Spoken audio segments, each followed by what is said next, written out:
Degree Net Podcast. Third Degree, the Third Degree Net Podcast. The Third Degree Net Podcast.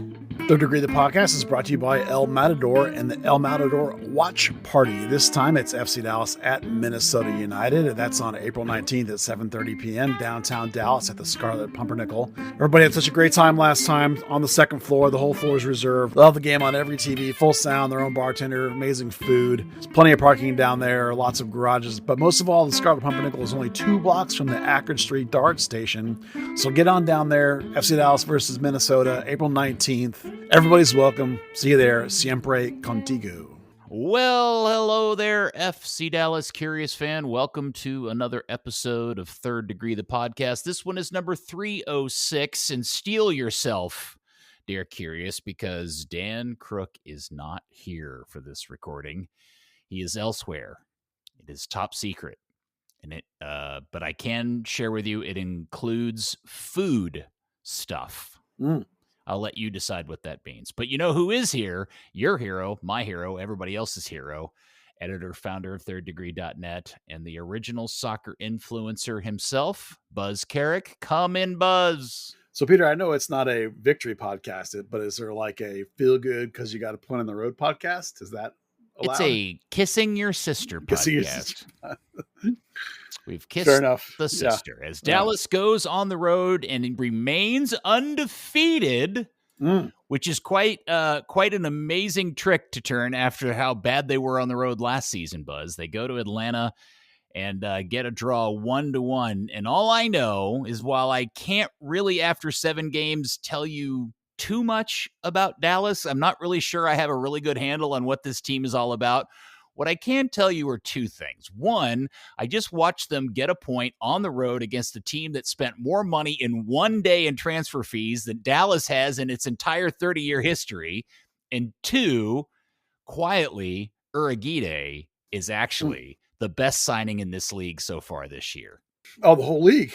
Yes, wow. Without question. In my mind, I don't think he's getting anywhere near enough attention on the national scale. But tell me who else has been signed this season to a team in MLS who's had the positive impact that Uragide has had for Dallas? Well, Lucho Acosta's been pretty good. I think he's more important than Acosta, frankly. He might be. I mean, given how bad Dallas's defense was the last few seasons, certainly like bang for the buck. Amen. I mean, he's been absolutely tremendous. And I think we should, rather than just say that it's remarkable that Dallas has this undefeated road record based on last year's road record. It's like just period. Like even if you're a good road team, to go undefeated on the road is ridiculous because we know that the road has an MLS is one of the strongest home field advantages in the whole world because of the distance traveled and all the various factors we've talked about many times. But yeah, absolutely. Well, in any given season, the number of teams with even a 500 record on the road, you could typically count on one hand. Yeah, usually that's a sign that you're one of the very best teams in the league, that you have a 500 record on the road, let alone one where you haven't dropped a game. So it's a remarkable start. Granted, it's a very small sample size. We shouldn't expect this to continue, but it keeps continuing, and they're actually playing better on the road than they are at home. And it actually says something about their mental strength, I think, that they keep doing it from giving up goals at the start of the game and rallying and coming back and not quitting. And that's when you want to talk about coaching and the effect of coaching in this league, that's the biggest way you can have an effect, because you're not like you're going to coach up, an entire roster of dudes into a MLS competitive winning team when you have things like DP players that make your roster so out of whack in different ways. But this kind of mentality change is huge. And a lot of the turnover on the roster probably too helps. But if Cole doesn't have that warrior mentality, and it's such a different mentality than Lucho Gonzalez or Nico Estevez had. Both those guys were, Lucio was very preachy and Nico was very dry and very like tactically, and Cole's like, let's go, I feel like I'm watching Braveheart every game with the speech, but it makes for fun soccer when you have that kind of mentality, even if it's not sexy soccer. It's fun soccer when you see guys compete like that. It's not sexy. No, it is not. There's nothing. There's nothing even attractive about it. It's it is not sexy. But I will say this: we started the season after 3 games, a bit concerned because the team in 3 games, its first 3 games, gave up 7 goals. But very quietly, in its last 4 games, have given up just 3 goals. And that is a tremendous improvement for a team that was just, a leaky sieve all of last year. And again, I think a lot of this goes back to Uragide. And one of the big talking points I wanted to get into this on the show was the discussion about maybe we were wrong about Ibeagha all along. And maybe some of Ibiaga's shortcomings had more to do with playing with Tafari or whoever he was partnered with at that particular time. And less to do with his. I mean, look, I'm not saying he's a great, and I'm not even sure still he's a CB2 quality guy, but with Uragide next to him, Ibeagha has been way better, at least visually. I don't know how it works out in terms of numbers or stats or any of the nerd stuff. Just the old man eyeball test, he looks like a different player. Well, some of the improvements in the defensive ability has to do with the change in shape, which has mitigated some of the weaknesses that they have. I think you're correct that Ibeagha, when you put him next to a better player, becomes better. That's almost always true. And I certainly think Ibeagha in particular is a player who thrives when he has to only be responsible for himself, when he can be compact and somewhat of a stay-at-home kind of defender and not be the aggressor. Now, they tried to let Acosta Tafari be the aggressor when he was here, but sometimes he would get too up and leave Ibeagha exposed. But when Uragide does it, he gets back really quickly. He recovers quickly and doesn't quite get exposed. And, while Nkosi and he both had recovery pace, it definitely seems like Uragide knows quite a bit more about how to play defense. And certainly I think also Shaq Moore has also improved defensively from the first game until now. Like, he's gotten better every game. And I think this last game, in fact, was both Moore and Ibeagha played their best defensive game in this last game of this season. They both were much better than they had been all year long. Well, while we're talking about the defense, we're now into the game 2 of the Nolan Norris experiment. And by the way, I don't think this came out until after we did the last episode. The compartment syndrome. Yeah, Farfan's out for 2 months with the surgery to help with whatever injury had going on, and you actually discussed about that on one of your burn episodes, which was really educational. Did you consult your emergency room brother? Doctor brother? I consulted Google. Oh, okay. Well, the compartment syndrome and this surgery is a surgery that happens. I'm not going to call it common, but I can remember that Pedrinho had it last year here when he was with North Texas. Brandon Cervania had it the season before he got traded. There's been multiple other guys. I'd probably say over the course of FC Dallas, I could probably come up with 5 or 6 different guys that have had it, which is give or take about the same number of people that have had sports hernias, approximately. And there's 2 kinds of versions of the surgery, and I won't get too down into this, but there's acute compartment syndrome, which is what you were talking about when you and I discussed this, which is like an accident, some kind of emergency swelling, and there's a really problem. We got to cut it quick. Yeah, like a car accident impact. Like a car accident or something like that. That's what most people that this happens to, that you would know about it, was for that kind of thing. Well, in an athlete, you can have what's called chronic compartment syndrome, which has to do with like overwork and overdevelopment of your calf muscles, basically, that the sleeve tightens up and it causes some blood loss and some pain and atrophy over an extended period of time. And so you can see that in this particular case, they've mentioned that he had this going back to last year. And guys have played with this problem for a year or 2 before they've done anything about it. But over time, it causes issues. And so eventually you want to get it worked out. And so in hindsight, obviously, the last start for Nolan was pretty much a test. Like, okay, is he really ready or not? Because after they did it, okay, let's go ahead and do the thing. And now they did it really quickly, so they probably already had it scheduled. But I guarantee you, if Nolan would have crapped the bed, they probably would have canceled it and been like, tried to figure out. Sorry, Marco, you got to play with it. What's the name of the procedure? I forgot. I'll have to look real quick. I know what it solves is compartment syndrome. No, I know, but the reason why I'm asking, I can't remember the name. It's like in Fliegen. Right. Fasciotomy. Fasciotomy. Yes. Yeah. Do not, by the way, just pro tip, to all of our visually sensitive curious, do not Google fasciotomy, because the medical photos of what that actual procedure looks like is pretty gross. So to put it in layman's term, the muscle has a sheath around it, and the muscle outgrows the sheath and it tightens it and constricts it. So same as the guys cut their socks, this basically cuts the sheath. So, and it relieves that pressure. So it happens quite frequently. So just imagine the hole in the back of the sock. Now imagine that in your calf muscle. Leg. I mean, my wife has this, but she's not a professional athlete. Like when she was in high school, she had a lot of problems with this, and her feet would go numb when she would play and things like that. And so they talked about it with her, but not being a professional athlete, she was like, no, I'll just deal with numb feet. All right. Yeah. Well, that's what's going on. So anyway, the reason why we digress, we go from medical talk back to the original point at hand, which was Nolan Norris. We're now into game 2 of the young man. And I think we're feeling pretty good about the kid. Man, I mean, just on the eye test, he took a step forward, and then you dig into the numbers, he took a step forward. He's doing great stuff. He's bringing to the table. Go ahead. 2 games. 0 yellows. 0 yellows. Yeah. Well, natural position, comfort level, and clearly knows how to do it, because they're clearly, every team he goes up against, they're clearly targeting him. They're sending fast players at him. And we know that he's, that little bit of quickness is his issue, but he's using his soccer brain and dealing with it. As you say, Oz in the middle helps, of course, cover up some of that deficiency. Yeah. So does having, guys in the midfield that can cover. But Nolan, the difference between Nolan and other guys that are playing outside back, in this game alone, he had 6 progressive passes and 3 progressive carries, 4 balls into the final third, 3 for 3 on tackles, 3 blocks, 6 discoveries, 7 clearances. He outdid Shaq Moore in every phase of the game. And yet he's this 20-year-old kid in his second game. Yeah. So it's the passing. Again, he's not pristine. He does make mistakes. He's only at 80%.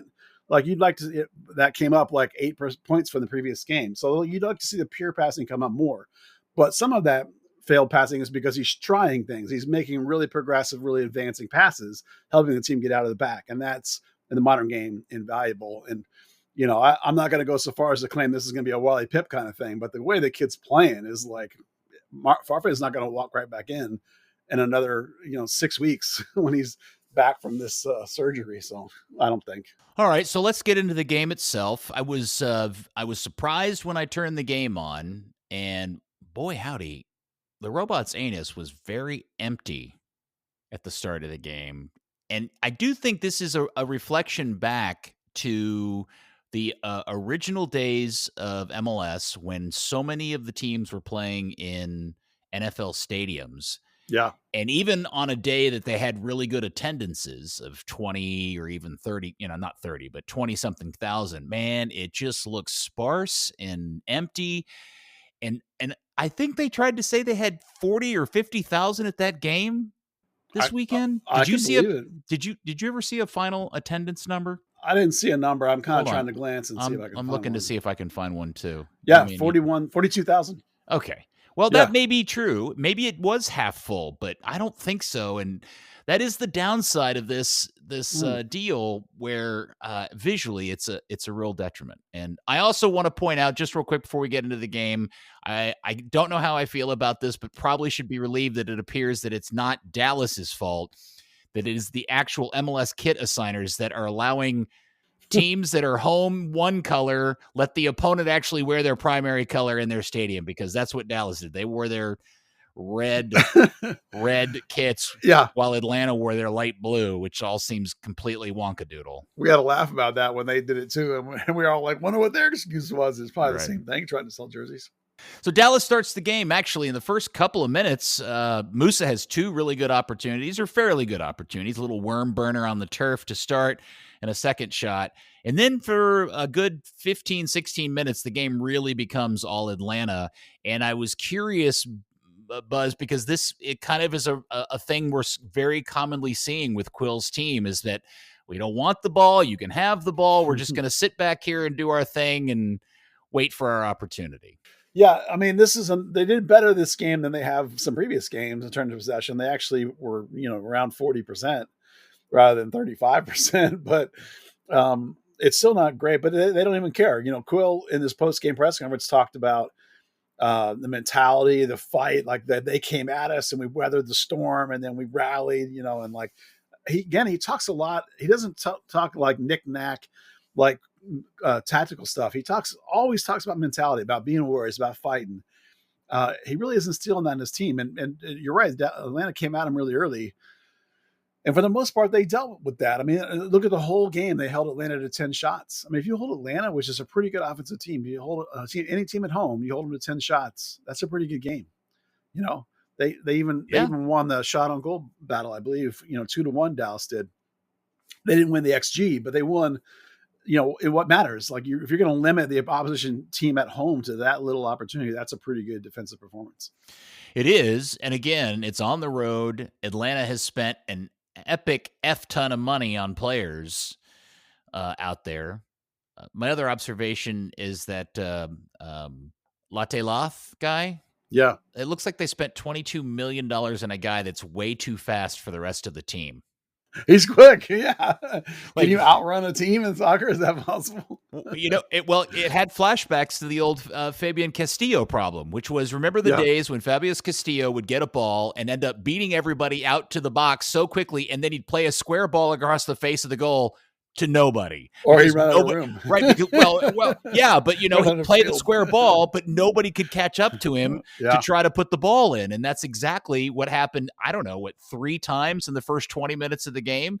Yeah, Atlanta's definitely still trying to find their way. I mean, Almiron's playing in the middle instead of out in the wing, which may or may not be related to some injury problems, but they're definitely, not winning games, even though they have a bunch of high-powered players and paid a lot of money. They're still trying to figure it out. So, what they're going to look like in 3 or 4 months is not what they're going to look like now. They got to figure out how to use that guy, and Lath, like everybody else, will have to figure out how to play with his team, right? That's part of why it takes 5 or 6 months to get used to a new league. Is your team. You got to figure out how to use you, like you get different guys, different shapes, different tactics. He's going to have to figure out that nobody else can keep up with him, and how to rein that in a little bit, probably. Well, all of that finally caught up to Dallas as the pressure broke when Uragide, who had a really good game overall, got caught trying to, wrangle him in, had his arms around his waist, was pulling him back away from the ball. It's a penalty kick, It just is what it is. And in fact, even though Almiron scored the PK, and then immediately after, Oz gave up a really bad ball, like right after the kickoff, he made a really bad pass that turned into another opportunity. But then I think he kind of settled from that point. But the question I was thinking about is you were mentioning how Atlanta isn't the team in time that they are today, because people will figure it out. Yeah. But as you watch Eric Quill's team after 7 games, do you have a sense that this is what the team is going to kind of look like for the next 31 games? Or do you think you're going to see a lot of changes in what this is over the course of the season? Well, not a lot, but we know for sure that he wants to play a different tactic. And so he also has some key pieces that are a little young, Kaique for sure, Norris, obviously, in this particular case. And he has a couple pieces that are a little old. And he has a couple pieces that are coming back from injury still. And he's still trying to find a couple pieces. So, you could probably look at 4 or 5 things that are working great in the lineup. And you can look at 4 or 5 things that aren't working so great. And so Quill will be trying to seek how to solve those issues and how to get to the formation he wants to play. And so over time, SC Dallas will evolve that way. Whereas Atlanta, I feel like it's more of a case like they know who their big guns are. They know who they're going to be. It's more of a question of they have a lot of new players. It's more about for them, I think, getting all those guys on the same page and getting everybody playing together, which is different than Quill's problem, which is more about problem solving related to your roster not being, Dallas always has a really young or really old. There rarely are people in the middle. It's always extremes, right? Because that's how you save a little money, perhaps. So, and somebody like Leo Chu changes everything. And as good as he is, in a way, he kind of limits your options of what you can do. So I think that with Quill, this team will, in fact, change quite a bit. Maybe not in personnel, but in terms of who's playing, I think over the course of the season, it'll change a lot. And I think this team will actually be very different. Come midsummer, maybe, it'll be quite different than it is now. Speaking of Leo Chu, in my notes at the 24th minute, I have him committing just an awful pass to kill a Dallas attack. And I was just curious, and then ended up causing an odd man counter for Atlanta. And just to point out, it was Ibeagha that actually defended it really, really well to cut that off. And I thought that was a real highlight and probably part of the math that has me thinking about my mood about Ibeagha. But I know why Leo Chu I think I understand why Leo Chu started in this particular game, but I'm curious how much longer you think that's going to continue. Not after this. I can't imagine. There's no way. I mean, you said that after last week, by the way. I know, I know, but the difference between last week, okay, that's a caveat. We could get a little ahead of ourselves, but sometimes when you're the coach and you're winning, and you've won 2 in a row, and in particular a guy scores the game winner, for the sake of the locker room, you kind of have to leave that guy in sometimes, even if in the rest of the game he was terrible. But this is the second straight game where he was terrible. And he has, like in this one, he didn't score this time. Again, 0 shot or goal creating actions, 0 progressive passes, 0 progressive carries, 0 for 1 on take-ons, 0 key passes, 0 passes into the final third or the box. So like, he's supposed to be this fast guy that can go at people, right? Nothing. He's not doing any of that. So, at some point, even if a guy's scoring, okay, we kind of got to leave you scored. We'll leave you in. The team's running these interviews where he's like, I'm so glad to be back.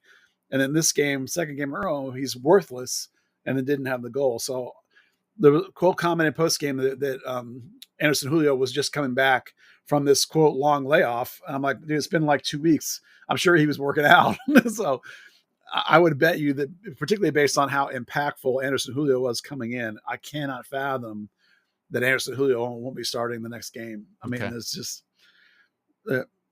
you could make the case. You could make the case that the team did really well again. They got a point on the road, but I think you could also make a very clear case that the team wasn't very good until Quill made that 3-man sub, and that changed everything.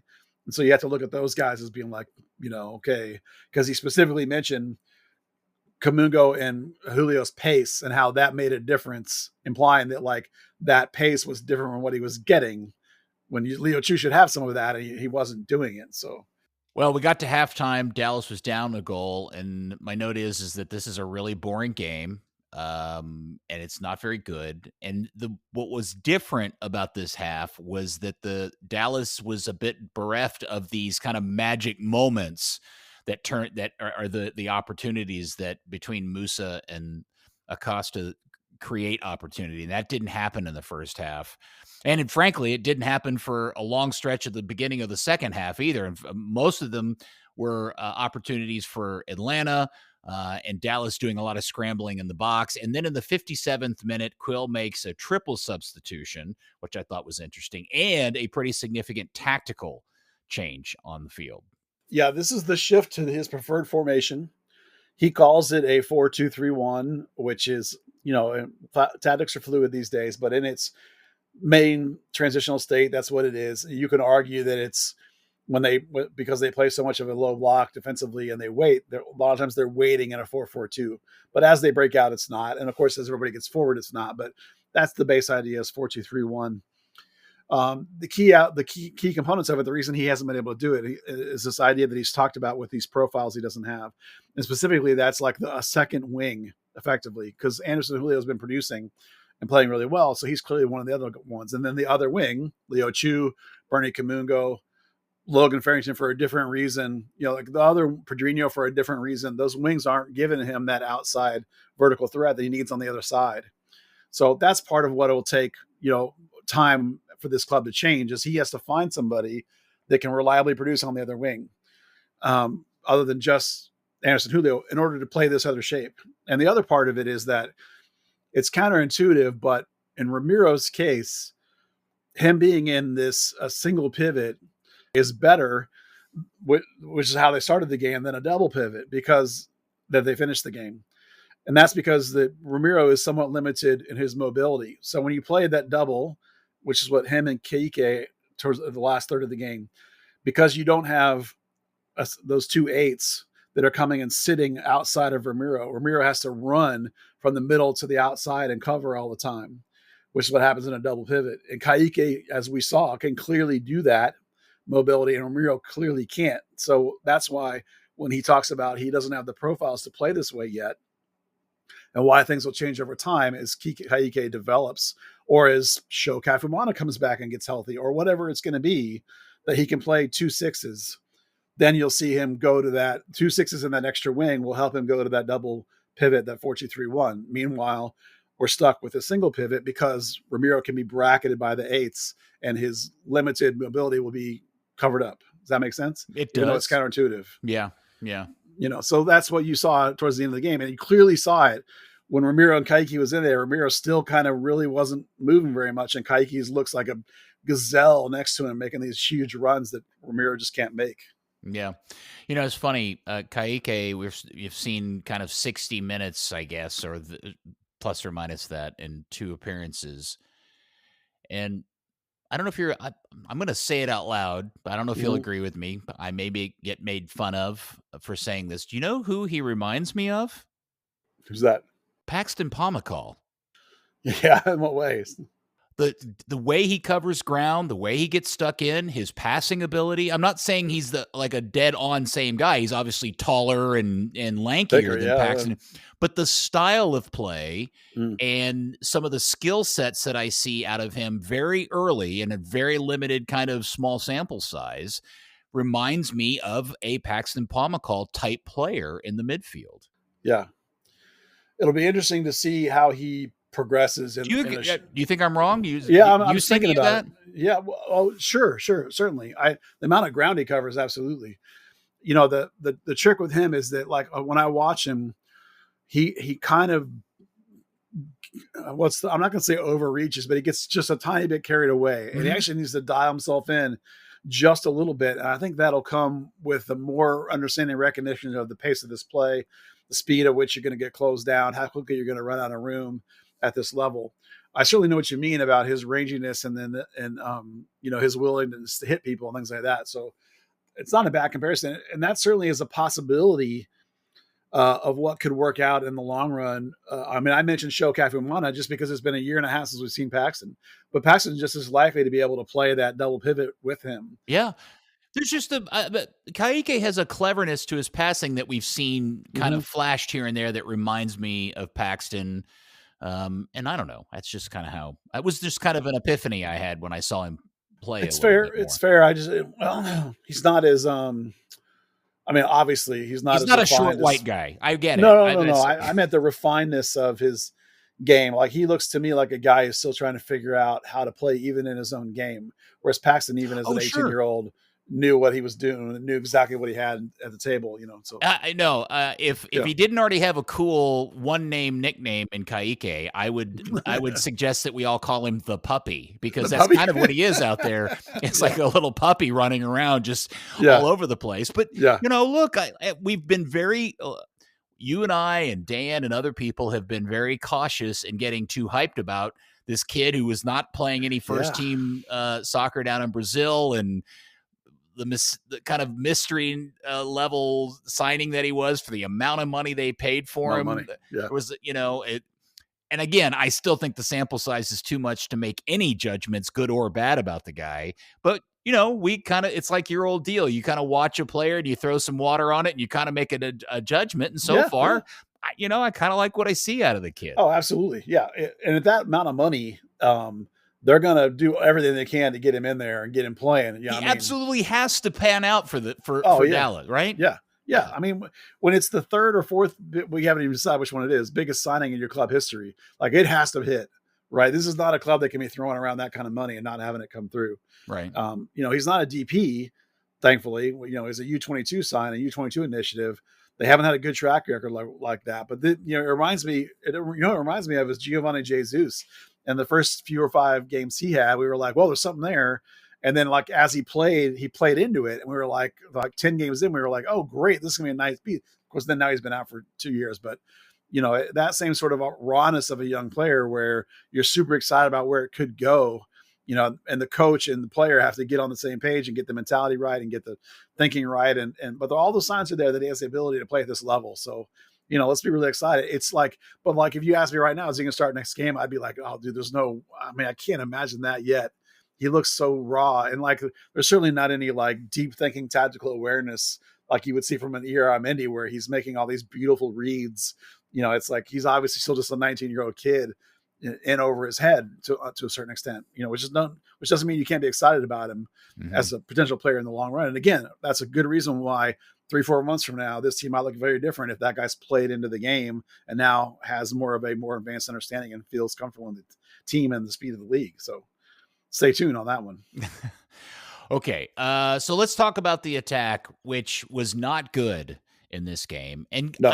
I still, again, this is a team very much that is dependent on magic moments, and it's two big stars in Musa and Acosta just kind of having a good combination either between themselves or individually and just kind of pulling it out of their ass.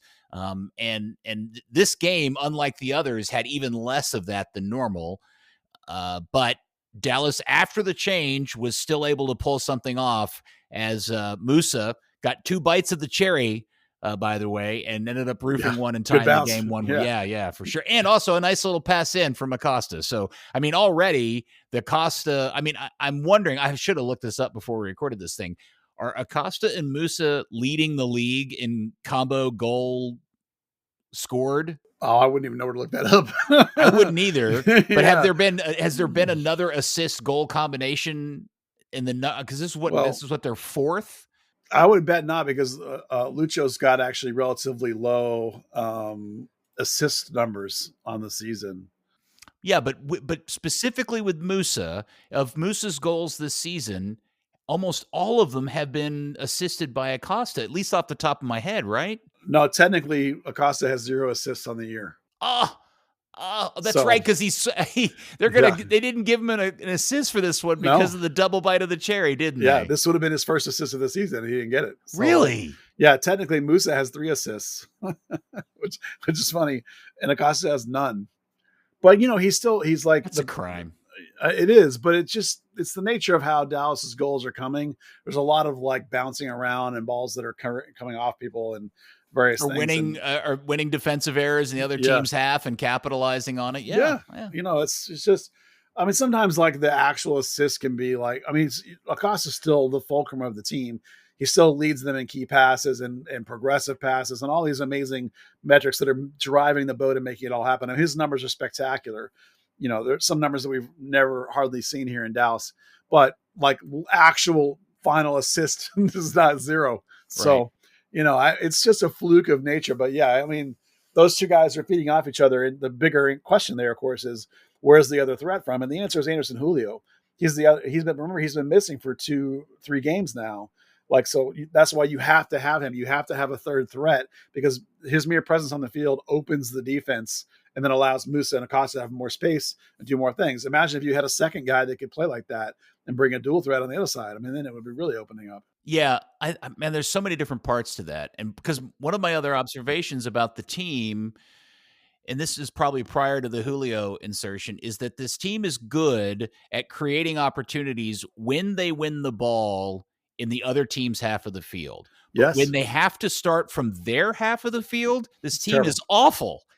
Like as bad as I've ever seen it levels of awful. They can't break a press they're bad at breaking a press. They're bad at carrying out of the back. They turn the ball over on just way too many unforced errors.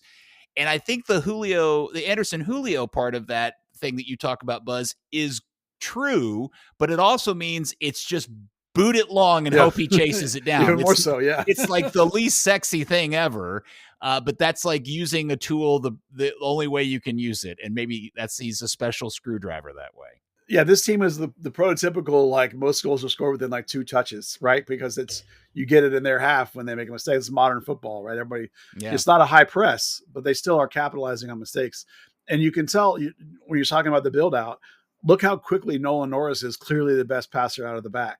Like, the whole defense is not very good passers. Even Urguide, who's better than some of the other guys they've had recently, Coast was the best one before this year. Like last year, he was the best passer out of the back. Ibiaga and Moore, strangely, Moore's a good crosser, but he's not a very good builder out of the back. Ramiro can't really receive a ball and turn and beat somebody on a dribble. He can progressive pass. He can't progressive dribble. So you're keying on him. Legette's in there, and Legette can do some of those things a little bit. better than Ramiro, but he's also not. He's a player that looks much better when he crashes into the forward and gets into the box, which he can't do in a double. He can only do that when you're playing that single pivot with him and Delgado taking turns crashing into the box. And neither Delgado nor Lletget are great line-breaking progressors. So it's definitely true that they cannot build for out of the back for squat, which is why they have their really low possession. So why they don't care. They'll just sit back there until you make a mistake, and they'll go at you at 90 miles an hour. That's the way this team wants to play. Mm-hmm. It's not a counterattack. It's not a team that's reliant on, this full field sprint all the time because Acosta and Musa are not particularly fast like Anderson Julio is. So, it's definitely a quick breaking team, but it's a capitalizing on mistakes team, which is why they don't care if you have the ball, because they're waiting for you to make a mistake. Well, we end up at a 1-1 final, another good road result for Dallas, who, again, I just have to say this out loud, remain undefeated on the road, which is quite a cool deal to say. And it was a good look. Road wins or road points, any way you get them, are good. It's not particularly sexy. I still don't know how to explain this team to anybody, but here they are in 6th place after 7 games. And, it could be a lot worse. Oh, yeah. It could be Houston. It could be Houston or Kansas City or the Galaxy, who are amazingly in last place. Or they could be Seattle. They could be Seattle. Oh, my gosh. Who come to town this weekend, 7:30 at Toyota. Not Paul Arriola, no. Bless his heart, who is out for the season with the ACL injury. But who is coming back? Jesus Fereira, who is not having a good run of it. And I look, I know this is going to sound petty and catty and all of that, but I have somewhat enjoyed watching all the Seattle fans suddenly change their tone about Jesus, and suddenly feels and reads very similar to all the things that we were reading from the curious and non-curious alike about the last couple of seasons. Yeah, or as I like to call it, post-23 Gold Cup Jesus Fereira. That's exactly right. I don't know what happened to that Gold Cup, but man, that was, I know what you mean. The fun of that is that all the people, and it was not just Seattle, but it was definitely partially Seattle in terms of this trade happening, and their fan base more specifically, that were like, oh, Jesus is great. It's just FC Dallas that sucks. And it's like, no. It's like Jesus has not played well in a year and a half. Yes. Good luck to you. Yeah. And he can listen. I like Jesus. I want him to do well. I'm not celebrating that he's not doing well. I'm celebrating people that dismiss FC Dallas, which is chronically happens all over this league. So, he's got 7 games and 5 starts in league play alone and 2 assists. He's just not. And they're playing him a lot as a 9 because Morris is hurt again, right? I'm not mistaken in that. So he's playing as a 9. My favorite comment that I saw online about Jesus from a Seattle, I don't remember if it was a media member or just a fan, which was, what exactly is he good at? Yeah, line breaking. And I it thought, really is. That's his thing. I was like, join the club, kids. We understand you, Seattle. We get it. Now, I say all of that, and I got to tell you, I'm really worried about Jesus having his world best game ever on Saturday night against Dallas. I mean, it's going to be fascinating. In fact, I'm actually thinking about going to the game this weekend because I almost want to see it in person. I want to see what Jesus does wearing green at Toyota Stadium. Or half Toyota Stadium. I mean, he's going to want to play really well in front of the fans. I hope everybody cheers him. He doesn't deserve to be booed by any stretch of imagination. But okay, hold on. Let's talk about this. Yeah. You can cheer him upon the lineups. But when the game starts, when the whistle blows, you treat him like any other opponent. Of course. I mean, I meant the lineup. When they walk out for the anthem and they go, Jesus Fereira, and everybody goes, hey. Right. That's what I mean. But as soon as he touches the ball, anytime Jesus has the ball, the boos begin. That's how this is done. Yeah. It must be the way. This is the way. I mean, I don't want him to score against FC Dallas, but I'll be fascinated to see what he does when he scores. Because, some people are like, I don't celebrate against my old team, but some guys are like, well, look at me, he'll probably be. Well, his reaction will probably, by and large, be how much he's offended by how the fans treat him. Right? They've been booing him the whole thing. Right. Yeah. I watching him play this weekend will just be, gosh, that's going to be fun to watch to see how good or bad he is. in this game. Yeah, I did see people comment that, why is he trying to play right back? And I was like, oh my gosh. Welcome to Hate System. Yeah. Yeah. Love the kid, man. It's all mental. He's just got to get his head on. He's got the game. He's just got to get his head on right. I don't know what's going on with him. Well, it could be that he's still dealing with the muscle stuff, right? Like he just is never going to be the same. He's lost a little bit of pace and power and burst, and his game has just changed as he's gotten older and never really, truly, I think, dealt with whatever that abdominal injury he has is. Boy, I would hate for this to be like for his peak of his whole career to have been 2022. That would be awful. Yeah, that would be super disappointing. And I certainly don't want him to have a bad run of it in Seattle overall. I certainly want him to suck on Saturday night.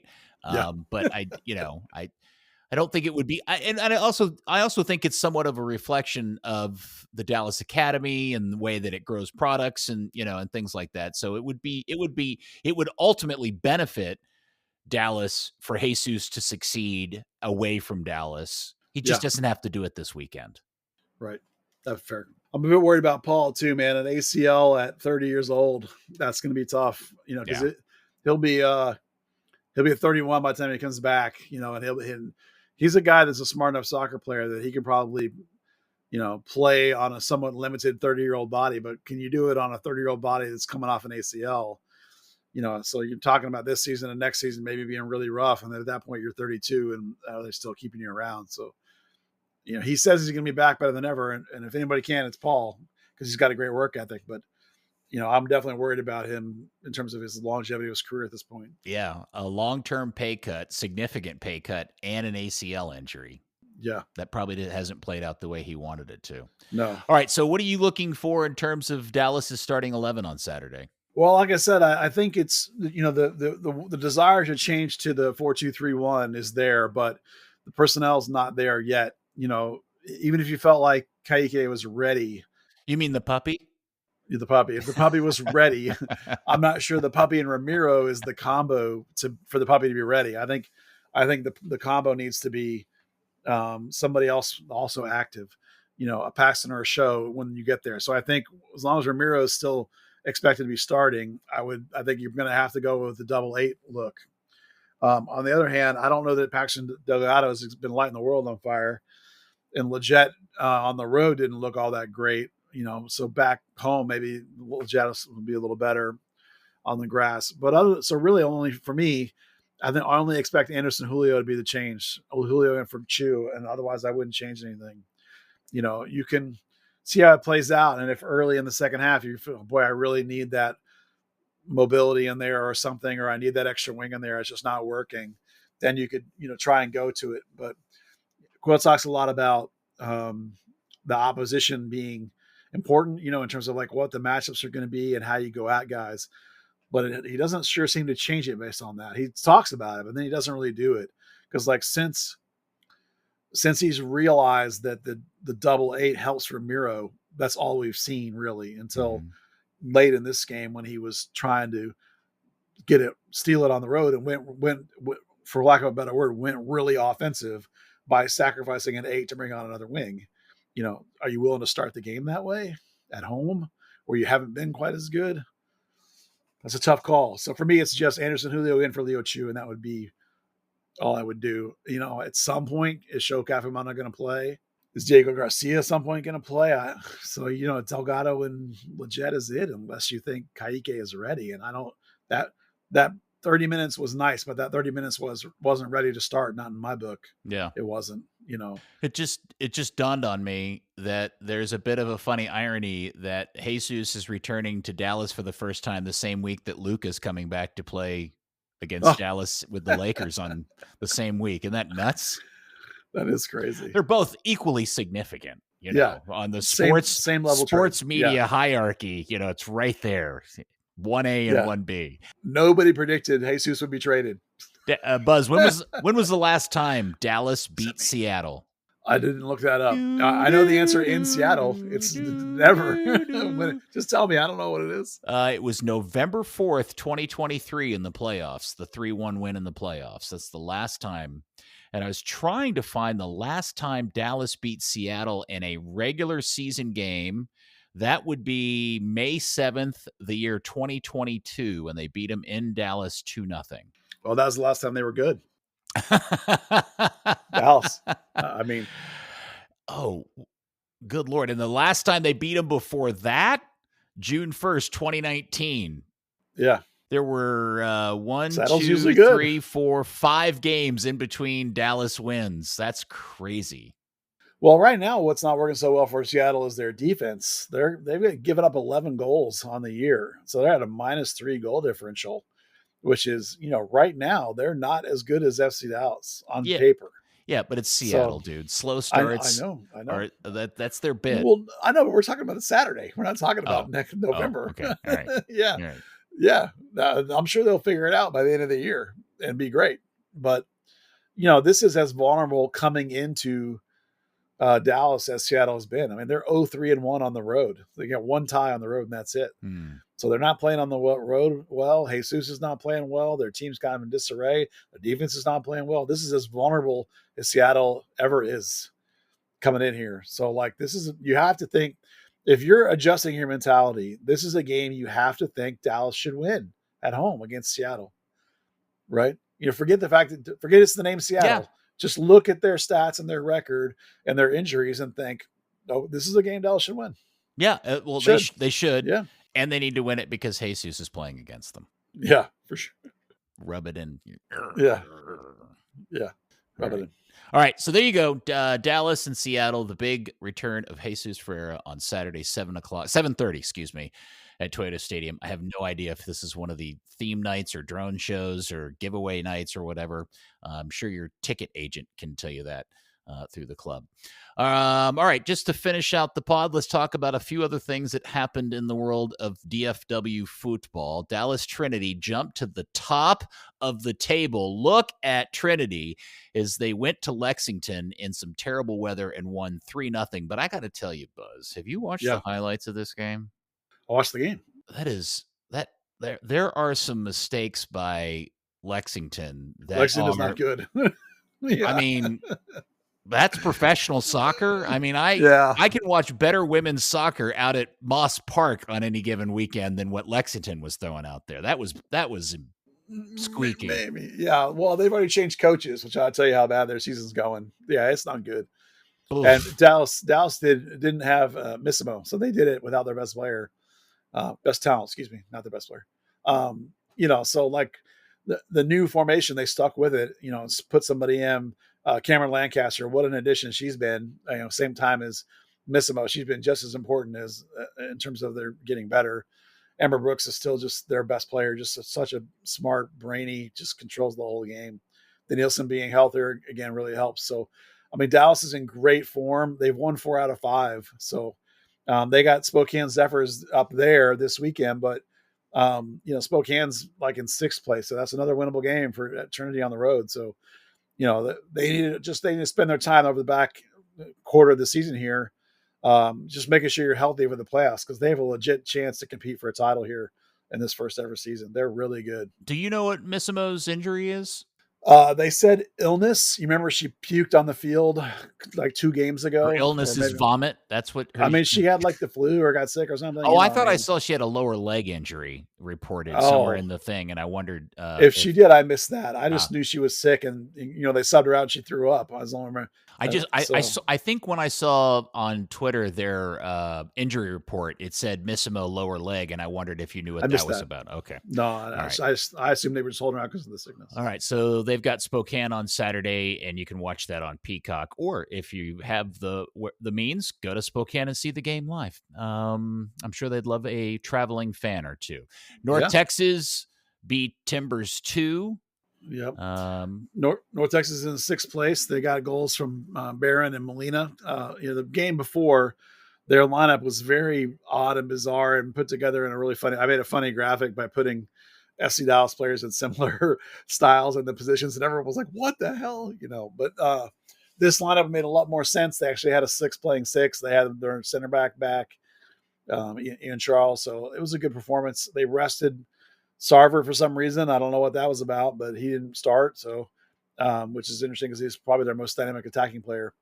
But they got Austin 2 this Friday, which is, again, they're playing before FC Dallas games. Throws me off because you have to commit. Like the biggest thing they're doing is they're committing to playing Enzo Newman, starting him on Fridays, which means he's not going to be on the bench for FC Dallas on Saturdays, which is weird. So you're going, like it happened this last 2 games now. They've gone into the or at least the last game, they've gone into the game with no backup outside back. And then presumably it'll happen again this weekend because he'll be playing. If Nolan or Shaq goes down, who ends up playing one of those 2 roles? Who knows? I mean, there's no outside back available on the bench. I mean, it'll be, Abubakar in the middle and maybe Alba would go right, or I don't know. I mean, you put a wing back there, maybe Ramiro would shift out and bring Kike in the middle or something. Your guess is as good as mine.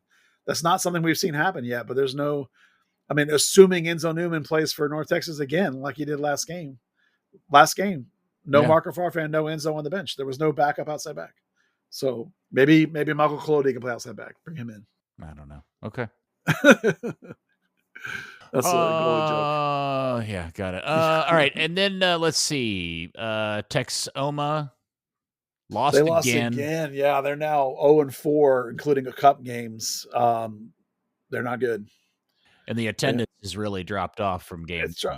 Well, you knew it was going to. I mean, the cup game 1 was big, and it's dropped off the next 2 times.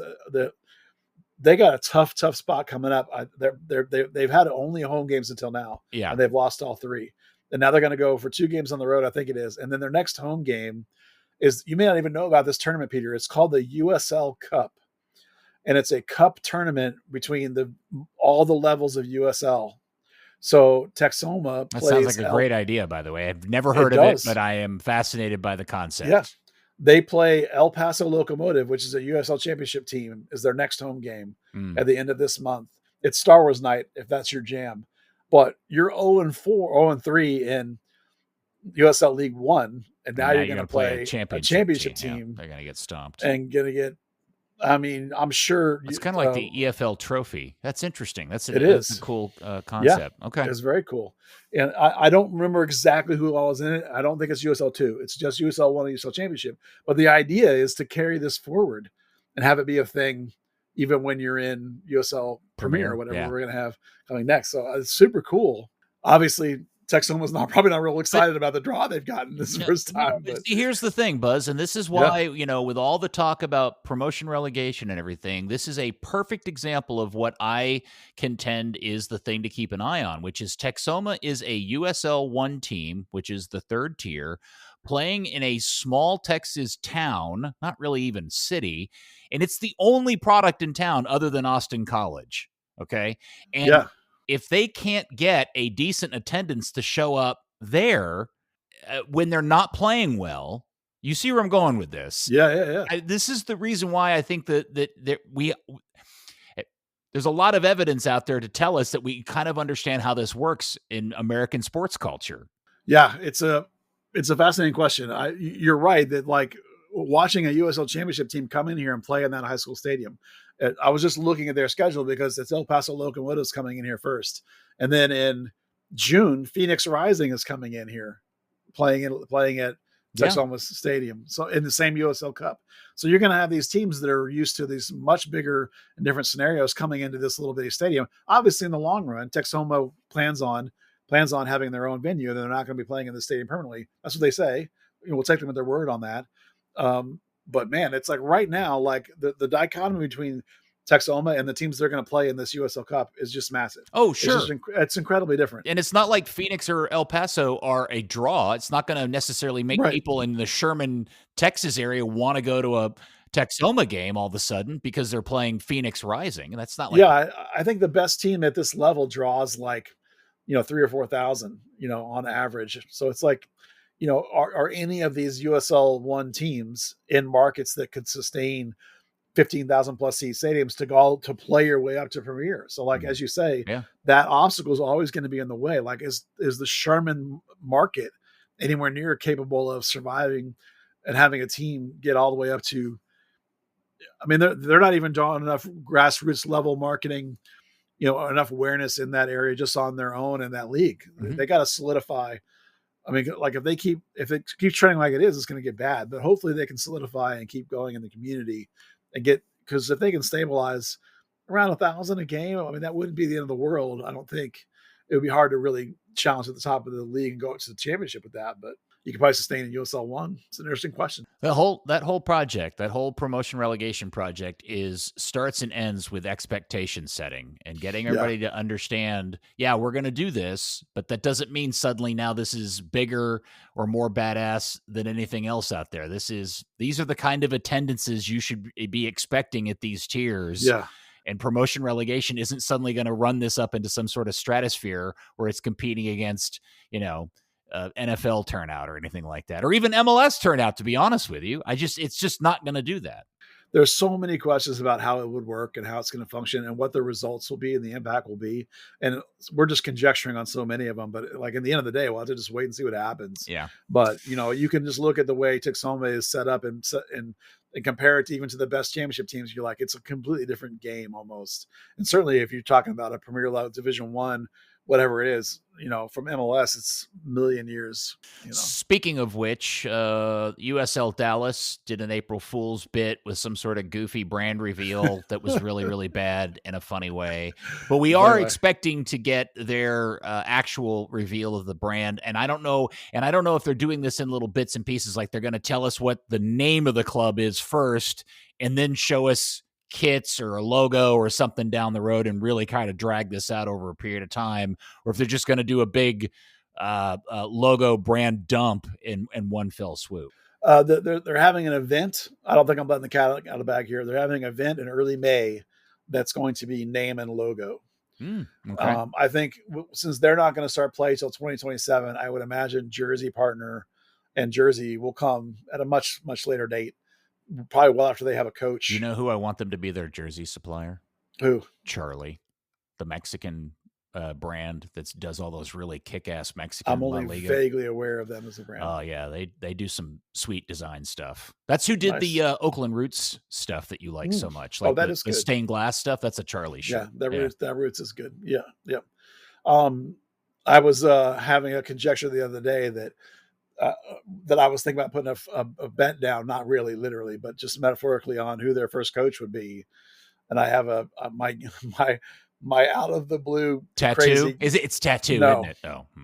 No, this is 100% pure conjecture on my part, but Caleb Porter might get fired by New England this year. And I know you're going to think this is weird, but Caleb Porter, USL Dallas. Oh, that's right. Head of soccer, I know. Yes, Brian Corcoran. Yes, and he and Caleb Porter played on the USU 17 team together, and they're friends. Yes.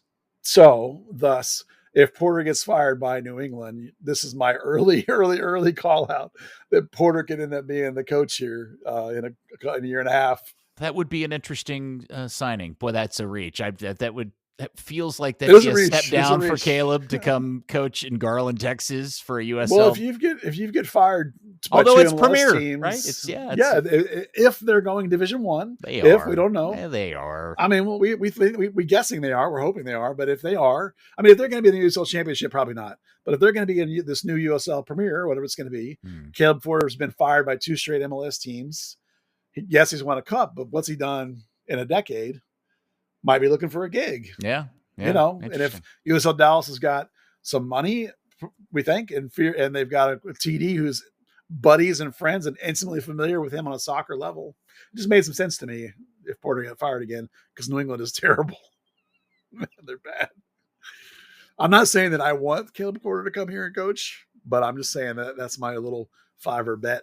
A year and a half out from interesting. All right. Write it down, everybody. Buzz is asking you to remember. Only if I'm right. Only if I'm not clipping this if it's not Caleb Porter. I'm only clipping it if it's Caleb Porter. A year and a half from now. I'll come back. Okay, real quick before we go, a little bit of kit talk as Footy Headlines continues to show off just how downhill that media outlet has turned, because today they backtracked and said, it's not going to be FC Dallas's third kit is not going to be that ridiculously named orange brushes sands thing that we told you about a few weeks ago. oh, it's not coming out in April because that date that we told you is already come and gone. Yeah. Now we can reveal that it will be black. And that's what they are saying, and which matches the color that I think we've been saying. We might be saying, and then maybe we kind of know what quite a while we've been saying that. Yeah. Don't ever listen to footy headlines. Listen to Buzz Not and anymore. Dan. Yeah, Dan is the one, the magician. Well, we get some stuff, and Dan puts it together. When are you posting Dan's mock-up? Shortly after Dan finishes it. not the mock-up that I've seen of it, no. No, yeah. I'm talking in the future state. When Dan does a mock-up, when do you think we'll see it on the thirddegree.net site thing? I'm pushing for it soon because I Footy Headlines actually finally got close to the mark, so we should go pretty quick. I mean, when's it coming out? When did we say it was in July, right? July? For the July 4th? I mean, that's like 3 months off, right? So that may be a little early to put it out. A black shirt on July 4th. Oh, that's hot. It's hot. Hot. It is hot. Hot. It is hot. But, it's such a better concept than the current secondary jersey, which is terrible. So, True. I think people are going to like it. It's good. The mock-up that Dan has made is really good, or is working on is really good. Yes. I've not seen it. The real thing. I've not seen the real thing. I've only seen Dan's mock-up. All right. Well, Buzz, I think we've covered it all. Anything else you wanted to touch on? Any Academy Gym Jam? Well, I just put out the first roster for the Dallas Cup. The start of the Dallas Cup is near. Yeah, Dallas Cup and GA Cup both start basically a week from now. So I was told that with GA Cup being played elsewhere, that there was some surprise that Dallas isn't putting their U19 team into the Dallas Cup because MLS is requiring all of their clubs to put their U19 team into the GA Cup. So Dallas is now going to kind of like cobble a team together made out of North Texas and kids playing up, I guess. It's not a surprise because I've been talking about that for 6 months, but you're sort of right. They don't have a 19 team anymore. MLS got rid of U19. They only have U18. Ah, okay. It's U18 plus you can have as many as 5 overage players if they're like December babies or guys that are having. What I'm saying is that Dallas's team isn't going to be in Dallas Cup. It's going to be in GA Cup, and Dallas is going to have to construct a second team to participate in Dallas Cup Supergroup. MLS changed their years of emphasis from U17 and U15 to U18 and U16. That means that the top age group that was U19 was not a year that only FC Dallas and like 2 other teams had a U19 team. Nobody else had them. So now everybody has a U18 team. And so everybody's U18 team is going to GA Cup because this is a complete change. So Dallas no longer has a team that's the appropriate age group for the super group. And their oldest team now goes to GA Cup when before their oldest team did not. That's the big change. I see. So now Dallas has to come up with a team for the GA Cup. So I'm sorry for the Dallas Cup. Okay. So you're right. It's really weird. Are you going to all the Newcastle games? No, not all of them. I'll probably watch a couple of them though. I don't know anything about their 18-year-old kids and 19-year-old It's kids. Newcastle, Buzz. I thought you'd show up with your shirt and support your favorite Premier League club. No. I mean, I'll go out and watch some of their games, but I've seen Newcastle in person when they came here. That was my big play. I remember when Michael Carrick was on West Ham's U19 team and they came to the Dallas Cup and he was on the roster, and a week before they came, he got called up to West Ham's first team and didn't come. I was like, I went down there to see if I could meet him, and they were like, no, we didn't bring him. I was like, oh no. Broke poor little Buzz's heart. I did. I was sad. I mean, that was at Lake Highlands. Yeah. It was a long time ago. All right. Very good. We knocked it out pretty quickly. When we don't have over talkative, just blathering all the time, Dan Crooke on this thing. The chatterbox. Never shuts up. I mean, good Lord, that's an extra 25 minutes to every podcast alone. It is. That motor mouth. Third Degree, the podcast, is brought to you by El Matador and the El Matador Watch Party. This time it's FC Dallas at Minnesota United. That's on April 19th at 7:30 p.m. downtown Dallas at the Scarlet Pumpernickel. Everybody had such a great time last time on the second floor. The whole floor is reserved. They'll have the game on every TV, full sound, their own bartender, amazing food. There's plenty of parking down there, lots of garages, but most of all, the Scarlet Pumpernickel is only 2 blocks from the Akron Street Dart Station. So get on down there. FC Dallas versus Minnesota, April 19th. Everybody's welcome. See you there. Siempre contigo. Thank you, Buzz. Thank you, man. Thanks for being here. Yeah, always. And thank you, FC Dallas Curious Fan You. We will speak to you next week on another episode of Third Degree, the podcast. Where's Dan? Bowlingfans.com. Third Degree, the Third Degree Net Podcast. Third Degree, the Third Degree Net Podcast. Third Degree, the Third Degree Net Podcast. Third Degree, the Third Degree Net Podcast.